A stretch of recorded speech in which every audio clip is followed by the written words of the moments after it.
Hi friends, welcome to Bias Easy. Today we are going to study about photosynthesis and its mechanism. So, let's start our topic. Photosynthesis.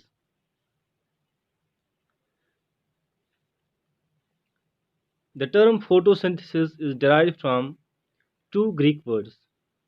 Photo means light and synthesis means putting together.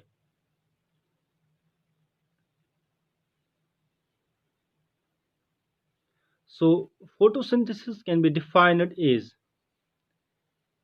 a process by which organisms prepare their own food by the help of sunlight. The organisms which do photosynthesis are known as photoautotrophs. Let's now study the mechanism of photosynthesis. The process of photosynthesis is divided into two phases, light phase and dark phase. The light phase depends on light, so it is known as light dependent phase, while its dark phase does not depend on light, so it's known as light independent phase, but it needs the material synthesized during light phase. Light phase is also known as photochemical reaction, while its dark phase is known as chemical reaction. Light phase is completed in three steps. First is absorption of light by chlorophyll molecules. Second is photolysis of water. And third is synthesis of assimilatory power. Dark phase is completed into one step, that is carbon dioxide fixation. Light phase takes place in the thylakoids of chloroplast, while dark phase takes place in the stroma of the chloroplast. If we consider the structure of the chloroplast, we know the chloroplast is bounded by two membranes, the outer membrane and the inner membrane. The inner membrane contains proteinaceous material known as stroma, and it also contains sac-like structures. One sac is known as thylakoid, and the stalk of the sac is known as granum. If we consider to understand the process, if we consider this as the inner membrane of the chloroplast, and inside the inner membrane, we know that there is a proteinaceous material known as stroma, and this we consider as a thylakoid of the chloroplast. We know that thylakoid contains adenosine diphosphate and inorganic phosphate. It also contains NADPA, which is known as nicotine amide dinucleotide phosphate, which is an electron acceptor and proton acceptor.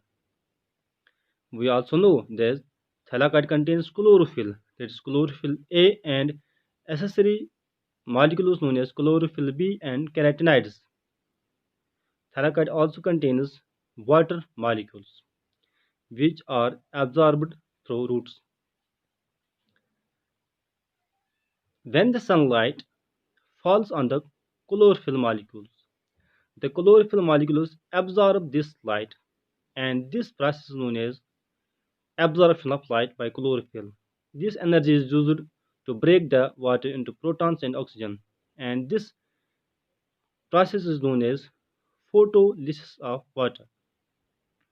And then the oxygen leaves the chloroplast and enters into the atmosphere.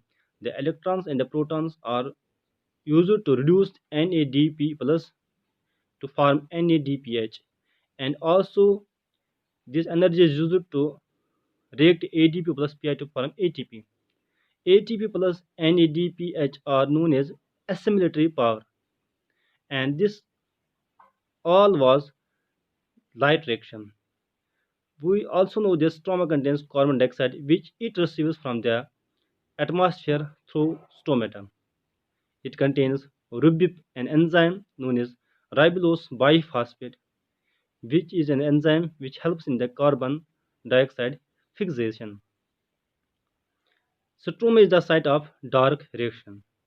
When the assimilatory power, that is ATP and NADPH, leave the thalakite and reach the stroma, they help the carbon dioxide and ribip to react.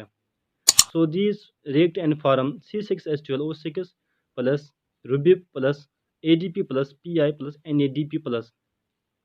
This C6H12O6 is known as glucose, and this step is known as carbon fixation of dark reaction.